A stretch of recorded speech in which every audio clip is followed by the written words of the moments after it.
بسم الله وبه أستعين والصلاة والسلام على أشرف الأنبياء والمرسلين وبعد أماد المؤمنين السلام عليكم ورحمة الله وبركاته. A quarta, seja bem-vindo, a quarta metodologia de interpretação do Corão. A quarta metodologia da interpretação do Corão, depois de interpretar o Corão com a Sunnah, o Corão com a unanimidade autêntica dos Sahabas. Então vamos agora para a interpretação do Corão na base das declarações autênticas dos Tabi'in. Quem são os Tabi'in?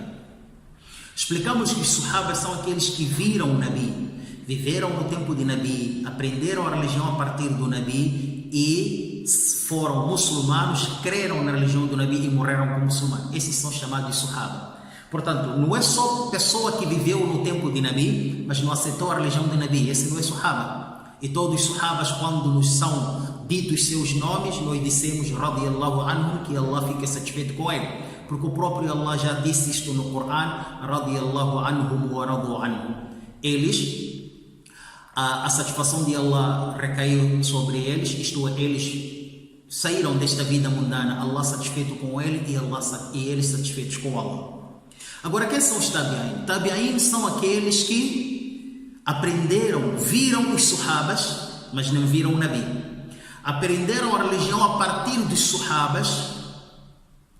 Então, eles aceitaram a religião do Nabi alayhi salatu wassalam e morreram como muçulmanos. Esses são chamados de Tabi'in.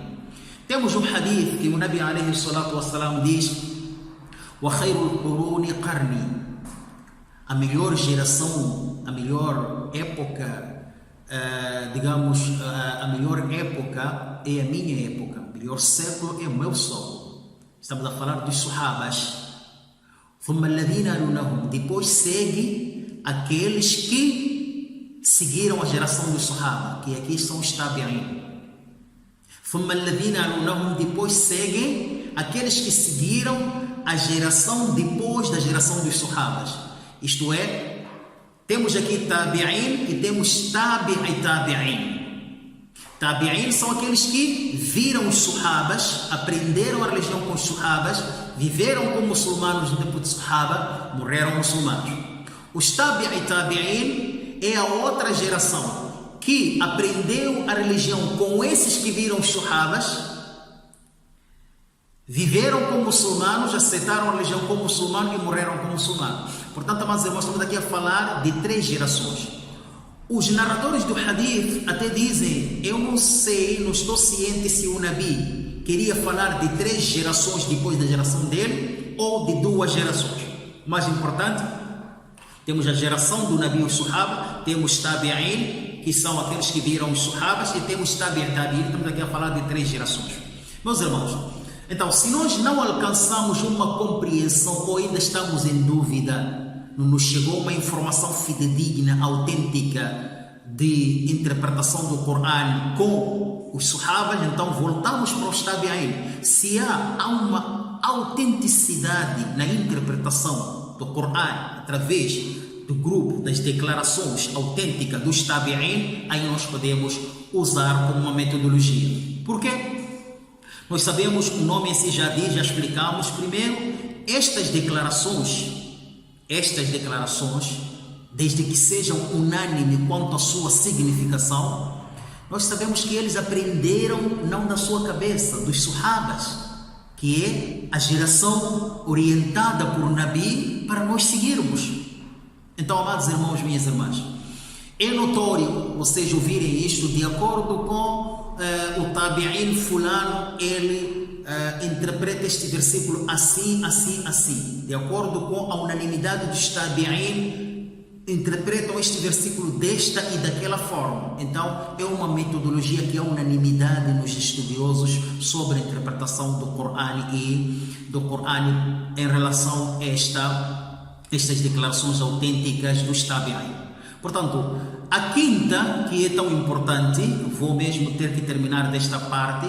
A quinta, quer dizer, vou mesmo que terminar nesta edição, neste áudio ou neste vídeo. A quinta interpretação, ou a quinta metodologia de interpretação, é interpretar, às vezes é no chamado, às vezes, nem tudo. E vejam em que campo está esta metodologia, que é interpretar o Alcorão em um sentido árabe absoluto. Interpretar a linguagem em um sentido absoluto. Atenção! Uma vez que o Corão foi revelado em este idioma árabe, mas clássico, árabe claro. Por que eu falo de árabe clássico, árabe, digamos, sentido absoluto? Porque há uma coisa que muita gente não sabe, é que, primeiro, nós sabemos que o mundo árabe está composto por vários países. As últimas estatísticas que eu lembro-me ter visto falava de acima de 20 e tal países, 22 países ou mais. Cada um desses países tem seu dialeto. Alguns chamam de lahja, outros chamam de amia. Acima deste dialeto dele está a língua oficial, a língua clássica, que é o árabe. É este árabe que está no Alcorão, não é o dialeto dos árabes. E esses dialetos variam de país para país. O lahja do Egito é diferente do lahja de Marrocos. O lahja de Marrocos é diferente do lahja da Saudia. O lahja da Saudia é diferente do lahja, vamos lá, da Palestina. E assim sucessivamente. Há uma diferença. Agora, o árabe referenciado aqui é o árabe clássico, o árabe gramatical. É aquele que é estudado nas escolas. Portanto, um árabe que não passou da escola, ele pode falar aquilo que todo mundo, quando ouve, chama de árabe. Mas é dialeto dele, porque ele já foi dado ou a nacionalidade ou por outra, que ele é um árabe. Mas aquilo que ele fala, um indivíduo que fala árabe fusha, árabe clássico, árabe acadêmico, pode não entender. E este árabe que fala um dialeto dele, também pode não entender aquele árabe fusha só depois de ele ser instruído, de ele estudar. Por essa razão estamos aqui a falar desta metodologia ao dizer e interpretar o árabe clássico em sentido absoluto. Imam Malik, amados irmãos, só para dar um exemplo, eu falava isto com um irmão e eu lembro-me que o irmão ficou admirado. Afinal, existe diferença, porque para ele um português entende perfeitamente o português brasileiro e um brasileiro entende o português, digamos assim, o português do Portugal. Eu disse sim, existe essa diferença e é normal você encontrar um árabe que é dito como árabe que não sabe ler o árabe. Eu disse, não é possível. Num desses dias a sorte bateu à nossa porta e um homem que é árabe, que fala bem o lahja dele, o dialeto dele, e ele falou aquilo quando nós escrevemos uma mensagem para ele, já não faço ideia, mas ele disse, Sheikh, eu não sei ler o árabe. Mas, então o outro ficou assim, não sabe ler o árabe, mas ele é árabe.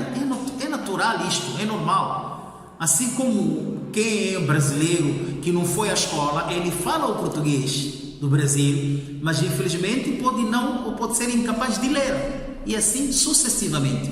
Portanto, esta metodologia de interpretação, Imam Malik dizia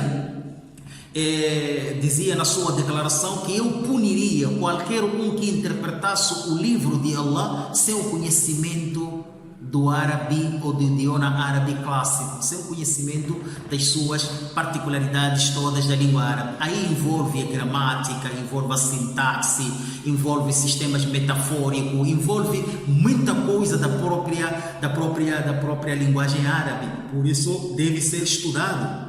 E o idioma árabe é um idioma muito complexo, que é muito, digamos, é bastante, digamos assim, é bastante longo na sua formação. Mesmo o número do vocabulário é maior, quase que muitas outras línguas. E falando nesta questão de ramificações da língua árabe, voltando para a Sunna, quando falamos que o Corão deve ser interpretado pela Sunna, é necessário verificarmos que não é só decorar os hadiths. Aí envolve aquela parte de Sunnat, dentre, vamos lá, como aceitação da Sunna, quais são hadiths autênticos, quais são hadiths rejeitados, hadiths não aceites, hadiths, digamos, não autênticos, fabricados. Então, isso também, só para vocês terem noção, é uma área de especialidade. existem pessoas licenciadas na área do hadith ou especializadas na área de hadith. Portanto, não é uma coisa assim meramente superficial. Não é só você pegar o Riyad al-Salihin e dizer que tem muitos hadiths ou 40 hadiths que podem interpretar o Corão. Não é bem assim, amado irmão, minha irmã. Agora, para ir mais além e terminando mesmo, tem a outra forma que é chamada interpretação à lei islâmica. Uma das condições desta metodologia é que não haja uma interpretação ou por outra. Não haja uma interpretação com meras opiniões, com meras suposições. O que é comum as pessoas dizerem: olha, eu li um versículo, para mim este versículo significa isto. Amado irmão, para você quem? Essa é a pergunta. Para você quem? Agora, nós dizermos de acordo com o hadith significa, este versículo significa isto, tudo bem. De acordo com os sahabas, este versículo interpreta-se assim, tudo bem. Porque tudo isto temos orientações. Agora, até você dizer como apareceu aquele homem para Imam Shafi'i, rahimahullah, e ele perguntou-lhe um assunto religioso, perguntou-lhe uma questão religiosa. Imam Shafi'i disse: "Qada Rasul sallallahu alaihi wasallam kada wa kada." O profeta decretou este assunto, resolveu, esclareceu esse assunto desta e daquela forma. O homem disse: "Tudo bem, mas o que é que você diz, Imam Shafi'i?" Subhanallah, Imam Shafi'i ficou aborrecido. Quer dizer, você quer tentar me elevar acima da categoria do profeta? Tu pensas o quê? Eu digo que o profeta decretou desta e daquela maneira, e você está querendo que eu tenha opinião acima da opinião do profeta? Subhanallah, isso acontece. Existem pessoas que aparecem: Sheikh, eu sei muito bem, eu já li essa parte, tá? Eu já sei que o Alcorão fala isto, mas eu queria, qual é a sua opinião? Cara, o que é que você quer de mim? Quer me colocar no inferno? Então você diz qual é a sua opinião. Quer dizer, até uma coisa é dizer qual é a sua opinião a respeito disto, certo? Uma coisa que você não sabe. Agora, o pior, porque este chefe, este alim vai dizer que, olha, a opinião religiosa é assim, assim, assim. Agora, uma coisa é dizer: olha, chefe, eu já sei que o Alcorão fala assim, a Sunna fala assim, mas eu quero a sua opinião. Amado irmão, isto é levar-nos para o fogo infernal. Portanto, amado irmão, minha irmã, dentre o profeta alaihi salatu wassalam diz no hadith, disse: "Wa husnu su'al nisful ilm." Saber questionar, uma boa questão, uma boa pergunta é a metade do conhecimento. Portanto, é preciso sabermos questionar. O Nabi alaihi salatu wassalam até proibiu isto. Advertiu-nos em fazermos questionamento desnecessário, que por sinal foi um dos motivos que levou aos povos anteriores a desviarem-se da senda reta. Portanto, amado irmão, minha irmã, interpretação do Corão não pode ser com meras opiniões. Deve ser uma interpretação à lei islâmica sem meras opiniões. O Sheikh al-Islam bin Taymiyyah, rahimahullah, ele dizia no seu preâmbulo, na introdução do Alcorão Sagrado, ou na introdução, ou no preâmbulo de interpretação do Alcorão Sagrado, ele dizia que, mais ou menos a tradução, portanto, qualquer pessoa que atribua uma interpretação ao Alcorão e ao Hadith fora das interpretações dos Sahabas e Tabi'in, fez uma alegação falsa contra Allah. Cometeu um ato de heresia, distorceu as palavras de Allah, e isso abre a porta para a heresia, a blasfêmia, e não só. E ele dizia: conhecer o erro de tal interpretação é um pré-requisito islâmico. O fato de identificar que esta interpretação é uma interpretação de blasfêmia é um requisito islâmico.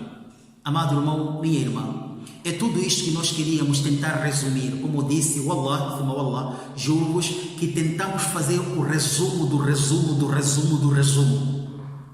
Essa matéria é ampla e que precisamos de, e acima de tudo, termos bastante cuidado na feitura das interpretações.